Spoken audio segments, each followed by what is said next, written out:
Welcome to the Green Building Show, where we investigate green design and building trends throughout Australia.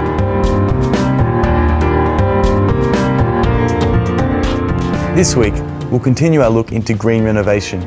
I'll be speaking with architect and builder Clinton Cole, who explains how a good design brief can mean a greener and more comfortable renovation.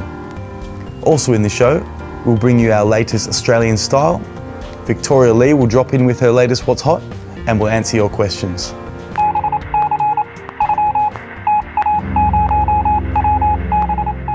I'm here today with Clinton Cole. He's a builder and architect with Sydney-based architectural firm C+C.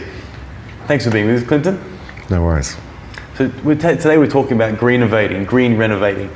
What is your take on green renovating? What is it exactly, and is this a growing trend? Well, I think it is. Trend's probably a bad, not the best word for it, but I guess there's an increasing awareness amongst consumers that that renovations or alterations and additions to their home do have an impact on their environment, and there is definitely an exponentially increasing awareness that type of work has an impact, and most people are interested in reducing that impact and getting the most out of that renovation in that regard. Okay, great. And what are some of the key things for an architect, a builder, owner-builder to really consider when considering a green renovation? Look, I think the onus is on all parties, and that extends all the way up to government levels, to have a vested interest in the environmental impact of development. On a broad scale and right down to a kind of a homeowner who's undertaking a small bathroom or kitchen renovation. The way in which, it's a very broad topic to cover in a short interview, but there's certainly plenty that I guess the mums and dads and builders and architects out there can do, and some do to achieve an environmentally sustainable outcome. Okay, well, and talking about the things that people can do, could you perhaps give us a rundown on some of the key things they can do zone by zone in your average home? So perhaps that includes kitchens, bathrooms, general living spaces, the external areas of the home. Could you perhaps give us one example for each? I guess there's if we look at the scope of work, which could be as small as a bathroom renovation or as broad as perhaps a knockdown rebuild or a major alts and adds, you could probably look at look at a project from an environmental point of view in three terms: the passive design of the house, active systems which can help reduce impact, and the embodied energy of the materials that go into the build itself. And I guess a peripheral to that is the service provider, the architects, consultants, and the builder, and the way they go about their business also has an impact on the development in terms of the environment. If you look at an alterations and additions, for example, which is probably one of the most common projects that homeowners undertake, usually involving, say, a living, dining, kitchen extension to a home that may be between 50 and 100 years old. Passive design is really about designing each space and the development such that breezes and sunlight and cross ventilation are designed to be maximised, to reduce the need for mechanical cooling and heating of those spaces. And certainly in most areas of Australia, particularly on the eastern seaboard, passive design and our climate is very suitable to I guess employing design principles that can allow us to not be dependent on heaters and not be dependent on air conditioners if it's done well. Is it possible to get to that stage with a renovation? If you say have an old 1960 double brick home, is it possible to get to a stage where your passive thermal comfort is at that level where you don't need to employ any mechanical heating and cooling? Absolutely, particularly in Sydney, there is absolutely no need to have any air conditioning in a house in a city like Sydney. People enjoy Sydney for its climate, and I think Australians tend to have a habit of extending houses by, creating outdoor spaces, lean-tos and the like, and then they enclose them, and then they add another extension to that to create an outdoor covered space, and then they enclose them. So many houses in Australia just have a history of small extensions which might achieve more floor area, might achieve more space for the occupants, but ultimately don't provide the lifestyle outcome that really should be achieved in a climate like Sydney. Okay, so what's the first thing someone needs to consider when greennovating? The main thing you need to consider, the first thing I think you need to consider is what you want to get out of it from a lifestyle point of view. Assuming that the renovations or the alterations are being undertaken for a family for the medium to long term. The main thing to consider is what you want to get out of it for your family and your lifestyle. So do you want to entertain? How do you use your house from summer and winter? How do you want to engage with your children as they grow? Do you want the house to be flexible enough to accommodate, a close interaction with the children when they're young, and perhaps separation when they get into those teenage years?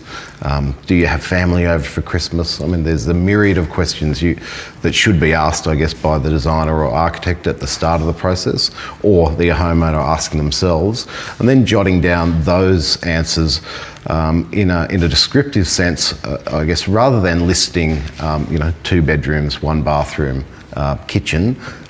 Talk about how you use each space, or how you would like to use each space, and that will inform a much better brief, and generally result in a much better outcome. Okay. Then, of course, the next step is to, and of course I'm biased as an architect, is to get professional advice from someone who's, and most architects will be able to provide that advice with regard to passive design in particular.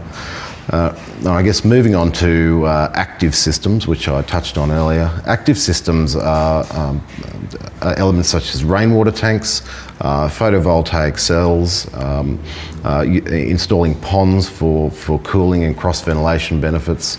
Active systems can influence energy, power, water, and sewage. There are systems to greennovate your house in that regard. There's many systems on the market these days.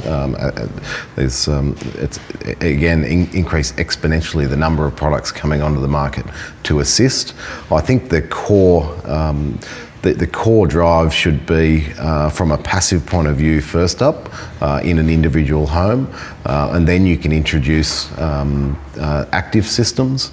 I think thirdly, the type of materials that you are employing in the build should also be considered from an embodied energy point of view. And embodied energy is again a very complex calculation, but it simply means the amount of energy required to manufacture, transport and have that product installed. And second important criteria of a material is, I guess, whether it contains VOCs, volatile organic compounds. Do any of your family members have respiratory problems? Do you want to safeguard your family members from VOCs? And then you can look at products which have either low or no VOC content at all. Paints, for example. Your commercial-based paints are about 30% less in terms of cost than your no VOC paints, but that may be an option that you wish to consider for your family's benefit. Pinnacle, thanks for being with us. No problem at all.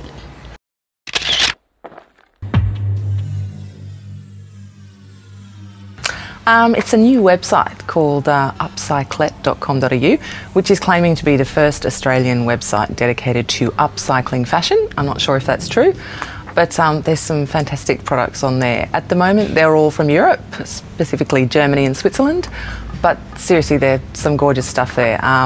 Here's 5 of the best. My favourite, absolute favourite, is this incredibly cool ladies' bowling bag, which is made from Swiss Army blankets that have never been used but have been stockpiled between 40 and 100 years.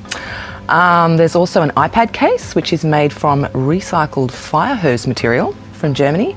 There's this amazing flyer bag, which is used from discarded life vests from airlines all around the world. That's from Germany. There's a keyboard, which is really weird. This kind of little adaptation that sits on your wall that's made from old ring binders from Germany.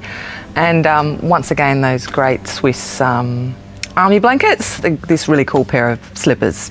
I think they're $80, so great Christmas present. Yeah, that's it. It's called upcyclet.com.au.